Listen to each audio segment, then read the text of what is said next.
अहम खबर आपको बता दें कि राणा सागा विवाद में ओवैसी की भी एंट्री हो चुकी है। एआईएम के चीफ असदुद्दीन ओवैसी ने विवादों में घिरे रामजीलाल सुमन के बयान को फिर से दोहरा दिया है। आपको ये भी बता दें कि ओवैसी ने कहा यह है कि बाबर को राणा सागा और इब्राहिम लोदी के भाई ने बुलाया था।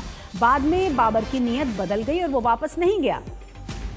तो वैसे इस हंगामे के बाद जिस तरीके से सुमन के घर के बाहर तोड़फोड़ की गई थी, लगातार हंगामा किया जा रहा है। साथ ही साथ उनकी तरफ से माफी मांगने से इनकार कर दिया गया है। विपक्ष हमलावर है और उसमें असदुद्दीन ओवैसी का एक और बयान सामने आ गया है। तुम नौजवानों को रोजगार नहीं देना चाहते, तो बोल दिए लग जाओ एक बादशाह के पीछे। पूरे लग गए। उसको मर के 300 साल हो गया, उन्हें भी खबर है, बैठ के सोच रहा होगा 300 साल के बाद भी हिंदुआ ये कर रहे हैं, मगर जो जिंदा है उनको क्या हो रहा है? हिंदू बच्चे हैं, सबसे ज्यादा नौजवान हिंदू हैं भारत में, उनकी नौकरी कुछ नहीं है। तो बीजेपी बोल दी बेटा लग जाओ इसके पीछे, लग जाओ इसके पीछे। बाबर को कौन बुलाए वो दुनिया जानती। बाबर को बुलाने वाले हम नहीं बुलाए, बाबर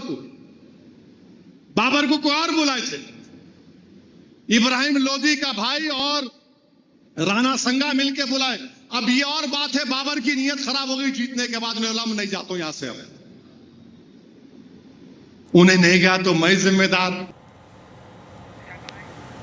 तो असदुद्दीन ओवैसी ने भी बयान दे दिया है, हंगामा और बढ़ना लाजमी है क्योंकि विपक्ष पहले ही इस पूरे मामले पर हंगामा कर रहा है और कहा जा रहा है कि मुद्दों से भटकाने की कोशिश कर रही है बीजेपी ने वीर योद्धा के बलिदान के अपमान बताते हुए विपक्ष को घेरा है। सुनिए जरा। ओछी राजनीति को आगे बढ़ाने के लिए उनकी ओछी सोच के कारण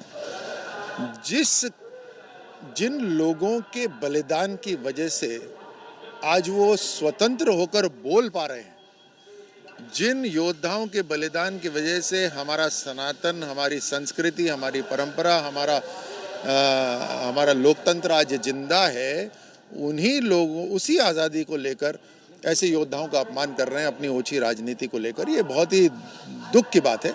लेकिन इसका आज के नौजवान, आज की नारी शक्ति लोकतांत्रिक तरीके से और कानून से जवाब देगी।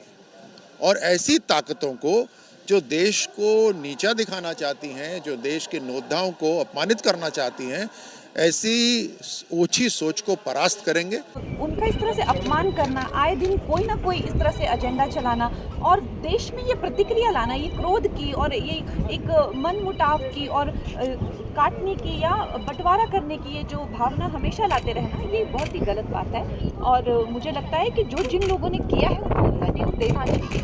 और यहाँ ये कहीं नहीं लिखा कि उन्होंने किसी तरह का कोई देशद्रोह किया, ये कहीं नहीं लिखा कि कोई हिस्टोरिकल इसका कोई फैक्ट नहीं है। तो प्लीज़ इस तरह की बातों से रिफ्रेन करें। और हमारे क्षत्रिय समाज ने बहुत खून दिया है इस देश के लिए, तो उसका भी मान रखें। तो बयान से विवादों में घिरे समाजवादी पार्टी के सांसद रामजीलाल सुमन टकराव के मूड में आ चुके हैं। घर पर हमले की साजिश बताते हुए उन्होंने न सिर्फ यूपी सरकार पर हमला बोला है, बल्कि हमलावरों से खुद निपट लेने की बात भी कही है। जनतंत्र में आप जो कुछ बात करते हैं, ये आवश्यक नहीं है कि सभी लोग आपकी बात से इत्तेफाक करते हों, सहमत हों, लेकिन जनतंत्र में अधिकार है विरोध की अभिव्यक्ति के।